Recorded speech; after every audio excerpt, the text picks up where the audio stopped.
Os prismas, eles têm uma classificação. A gente pode classificar ele quanto ao número de arestas da base. E aí a gente vai ter os prismas triangulares, quadrangulares, pentagonais e hexagonais. O prisma triangular, a base é um triângulo.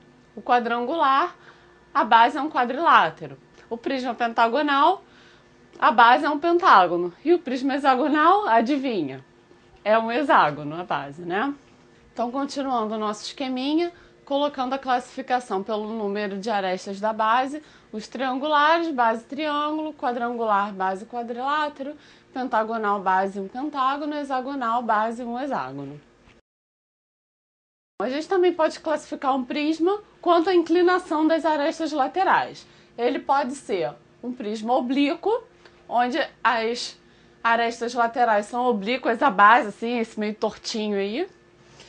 E os prismas retos, que as arestas laterais são perpendiculares à base, ou seja, formam ângulos de 90 graus com a base. Aqui cabe dizer que a gente vai estudar os prismas retos, né? São os mais comuns que a gente vê nos livros e tal, que cai no vestibular.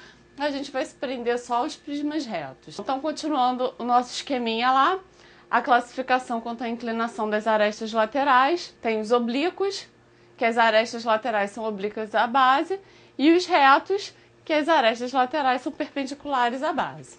Então, começando, os elementos de um prisma reto. Olha lá, são as faces, né, da base, olha, essa de cima e a de baixo, né, paralelas, tá vendo?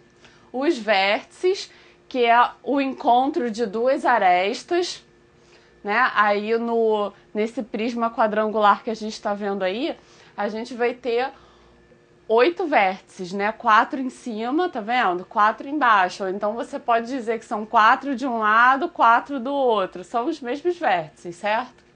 As arestas laterais, que são o quê? As linhas que formam o contorno lateral do prisma, né? Nos prismas retos, o que vai acontecer? Essa aresta lateral vai ser do mesmo tamanho da altura, tá? As faces laterais, que são as faces, né, esses retângulos aí que formam o prisma, o contorno dele, a lateral dele. E a aresta da base, que são essas linhas aí que formam as bases, né, tanto embaixo quanto em cima.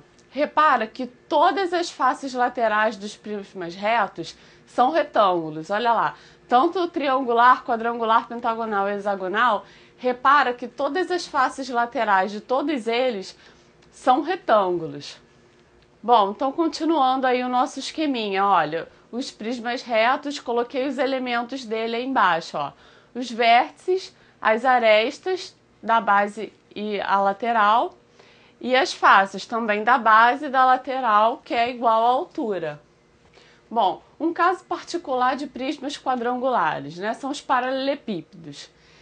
O que é isso? Paralelepípedo é um prisma triangular que a base dele é um paralelogramo. Lembra paralelogramo?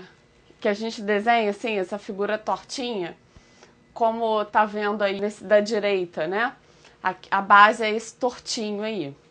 Só que o que acontece? A gente não pode esquecer aqui que para uma figura plana ser um paralelogramo, ela precisa ter os lados paralelos 2 a 2, né? Então, a gente também tem que todo retângulo é um paralelogramo, né? Ele tem os lados laterais 2 a 2, né? E o quadrado também é um paralelogramo. Eu acho que aqui também cabe dizer que todo quadrado também é um retângulo, já percebeu? Que para ser um retângulo, ele precisa, além de ser um paralelogramo, ele também precisa ter todos os ângulos internos medindo 90 graus. Então, o quadrado, ele tem essas características, né? Ele é um paralelogramo e tem todos os ângulos internos iguais a 90 graus. Então, o quadrado é o caso particular do retângulo. O quadrado é um retângulo que tem todos os lados iguais. Bom, como é que a gente calcula a diagonal de um paralelepípedo? A gente pode calcular a diagonal do paralelepípedo através do Teorema de Pitágoras. Como a gente calcula isso? Olha só, repara esse triângulo rosa aí. eu tenho que a hipotenusa desse triângulo rosa é a diagonal do paralelepípedo, né? E os catetos? O cateto que está na vertical, que está em pezinho, tem a mesma medida do C, que é a altura do paralelepípedo. E o cateto que está apoiado na base é a diagonal da base. Tá? Então, usando o teorema de Pitágoras, a gente consegue calcular o valor da diagonal do paralelepípedo.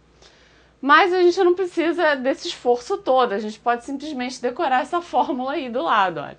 D é igual a raiz quadrada de A ao quadrado mais B ao quadrado mais C ao quadrado.